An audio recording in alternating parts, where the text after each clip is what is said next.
Why should you definitely visit the world's oldest pyramid at Saqqara and then the bent and red pyramids before going to the Great Pyramids at Giza, especially if you're self-driving? Saqqara is older than the Great Pyramid. It's less dramatic and it takes more effort to reach. So why come here at all? Because this is where Egypt learnt how to build pyramids, and where everything you'll see later at the Bent Pyramid and Giza actually began. You'll also see these incredible hieroglyphics at the Mastaba tombs, which are even older than the pyramids. The mysterious tombs of the Apis bulls who were worshipped as living deities, and get to journey inside the world's oldest pyramid itself. If you're thinking of self-driving to Saqqara and the Step Pyramid with or without kids, we'll provide some tips and details of our experience at the end of this video. Before the Step Pyramid, Egyptian kings were buried in flat rectangular tombs called mastabas.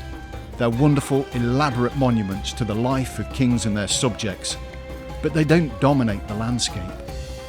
Here, around 4,700 years ago, King Djoser and his architect, Imhotep, tried something radically new. They stacked these mastabas on top of each other to create this Step Pyramid, in order to make the king visible and closer to the gods. This was the world's first pyramid, and the largest stone building in history. What's easy to forget is this had never been done before.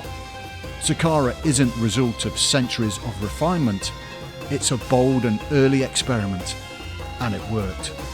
That single success changed everything.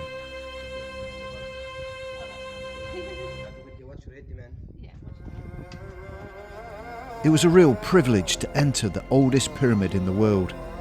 It was only reopened to the public a few years ago, after an earthquake weakened the structure and made the Step Pyramid unsafe to go inside. Following 14 years of extensive restoration, visitors can once again marvel at this bold architectural experiment.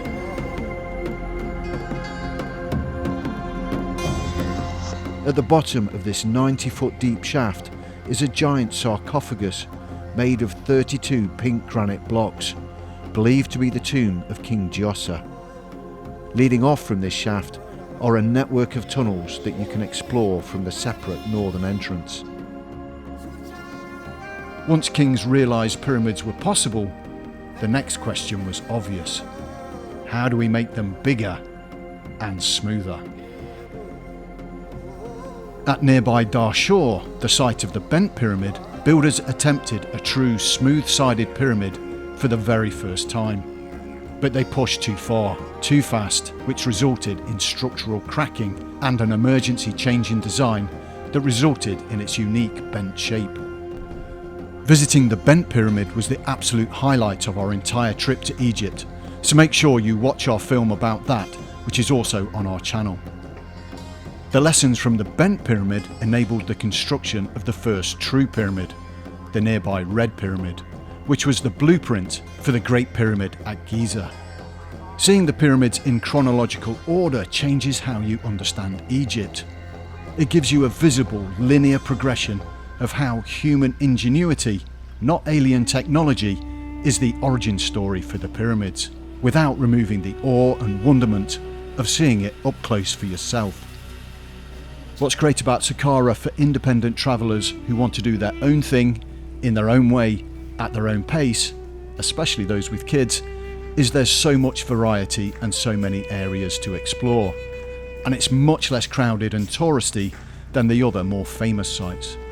Saqqara is a vast archaeological landscape stretching for more than 6 kilometres, filled with pyramid, mastaba tombs, temples and underground burial complexes. Saqqara was the main burial ground of Memphis, Egypt's ancient capital. For over 3,000 years, Egyptians buried their dead here, from the earliest dynasties right through to the Greek and Roman periods. Many of the mastaba tombs here belong to high officials, nobles and the royal family, and many are decorated with beautifully preserved reliefs.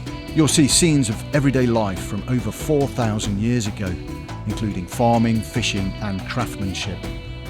But these weren't just decorations, they were believed to magically provide food and services for the dead in the afterlife. One of the most mysterious sites beneath Saqqara is the Serapeum. This underground complex houses the burial chambers of the sacred Apis bulls, animals worshipped as living deities and earthly representatives of the creator god Ptah. Each bull was buried in a massive granite sarcophagus, some weighing over 70 tons, cut and transported with astonishing precision. Walking these tunnels today feels less like visiting a tomb and more like entering an ancient subterranean cathedral.